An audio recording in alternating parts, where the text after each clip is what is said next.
சேலம், நாமக்கல் 2 மாவட்டங்களுக்கு முக்கிய நீர் ஆதாரமாக திருமணி முத்தாறு விளங்கி வருகிறது. திருமணி முத்தாறானது ஏற்காடு மலை சேர்வாயன் மலையில் உருவாகி அங்கிருந்து ஒவ்வொரு நீர்நிலையாகவும் ஏரி குளங்களில் நீர்மட்டத்தையும் நீர்நிலையும் நிரம்பி அது குறிப்பாக நாமக்கல் வரை 142 கிலோமீட்டர் பயணித்து பரமத்தி வேலூர் அருகே காவிரியில் கலக்கிறது. இந்த சேலம் மற்றும் நாமக்கல் மாவட்டத்தில் இந்த திருமணி முத்தாறு காரணமாக அதிக அளவிலான விவசாயிகள் பயன்பெற்று வந்தனர்.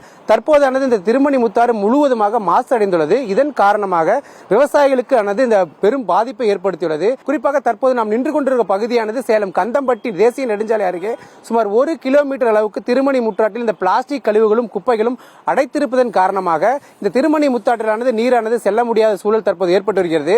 நம்முடைய இந்த திருமணி முத்தாறு ஆற்று பாசன விவசாயிகள் சங்க ஒருங்கிணைப்பாளர் தங்கராஜ் நம்முடைய இருக்காரு.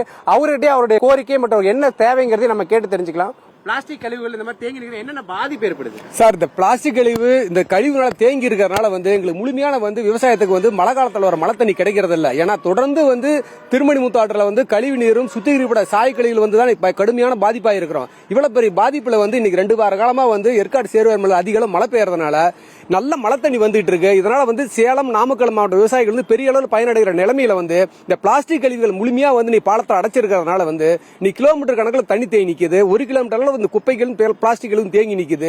இது அப்புறப்படுத்தினா மட்டும் தான் முழுமையான தண்ணி பாசனத்துக்கு கிடைக்கும். இந்த பாலத்துக்கு அடியில் ஆழப்படுத்தினா மட்டும் தான் அந்த குப்பைகள் பூரா முழுமையா எடுக்கிறது வழிவே கிடைக்கும். இது சம்பந்தமா 2 மாசம் முன்னே அதிக மழை பெஞ்சு இந்த மழை தண்ணி பூரா ஆத்தோர இருக்கிற விவசாய விளைநிலங்களை பூந்து கால்நடைகிற தீவனங்களா அழுகி போய் பெரிய அளவில் பாதிப்பு அடைஞ்சிருந்தோம். உடனே கோரிக்கை மாவட்ட ஆட்சியர் வச்சு மாவட்ட ஆட்சியர் நேரில் பார்த்தாங்க, நடவடிக்கை எடுக்கிறேன்னு சொன்னாங்க. நீர்வள ஆதார அமைப்பில் நாங்கள் சம்பந்தமா கோரிக்கை கொடுத்தோம்.